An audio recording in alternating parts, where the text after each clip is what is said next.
안녕하세요. 김성학 변호사입니다.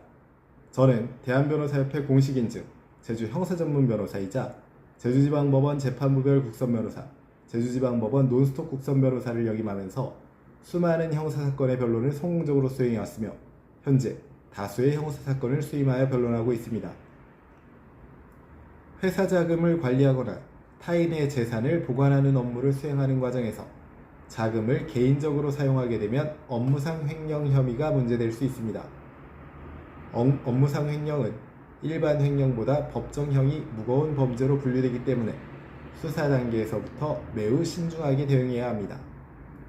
특히 회사와의 분쟁으로 형사고소가 이루어지는 경우가 많기 때문에 피해자와의 합의를 통한 선처 여부가 사건 결과에 큰 영향을 미칠 수 있습니다.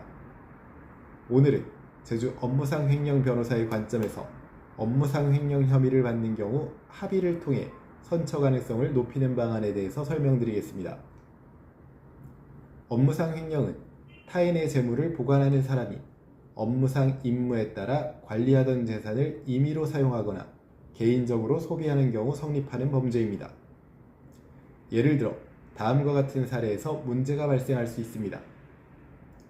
회사 자금을 개인 용도로 사용한 경우, 거래처 대금을 개인 계좌로 받은 경우, 회사 카드나 법인 자금을 사적으로 사용한 경우, 관리 중인 물품이나 자금을 임의로 처분한 경우 등이 문제가 될 수 있습니다.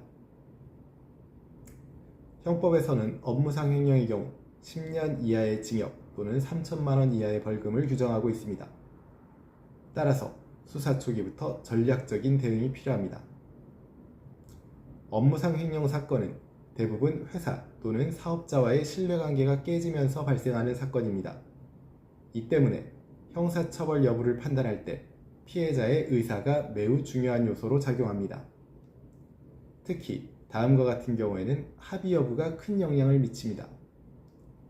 기소 여부 결정, 벌금형 또는 징역형 판단, 집행유예 판단, 그리고 양형 판단에 있어 합의 여부가 큰 영향을 미치게 되는 것입니다. 피해 회사가 처벌을 원하지 않거나 합의가 이루어진 경우에는 선처 가능성이 크게 높아질 수 있습니다. 업무상 횡령 사건에서 가장 중요한 합의 요소는 피해 금액의 변제입니다.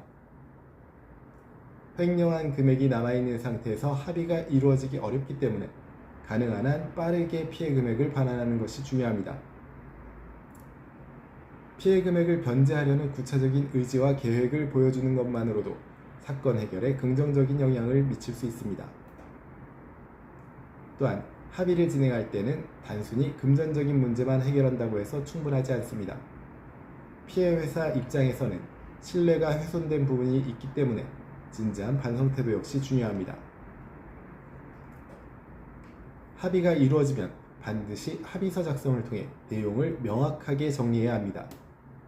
합의서에는 피해 금액 변제 사실, 추가 민형사상 청구 포기 여부, 처벌 불원 의사 표시, 향후 분쟁 방지 조항 등을 기재하여 분쟁을 일거에 종결하는 것이 매우 중요합니다.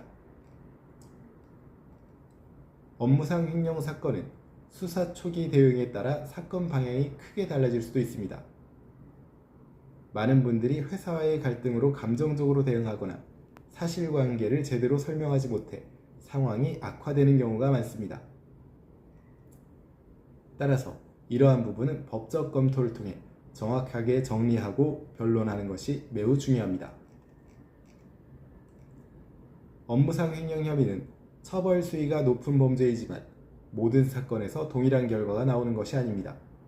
특히 피해자와의 원만한 합의와 피해 회복이 이루어진 경우에는 선처 가능성이 높아질 수 있습니다. 현재 업무상 횡령 혐의에 대한 법률적 도움이 필요하시다면 언제든지 제주 형사전문변호사 김성학 법률사무소를 찾아주시면 신속, 정확한 해법을 제시해드리겠습니다. 조금이나마 도움이 되셨으면 합니다.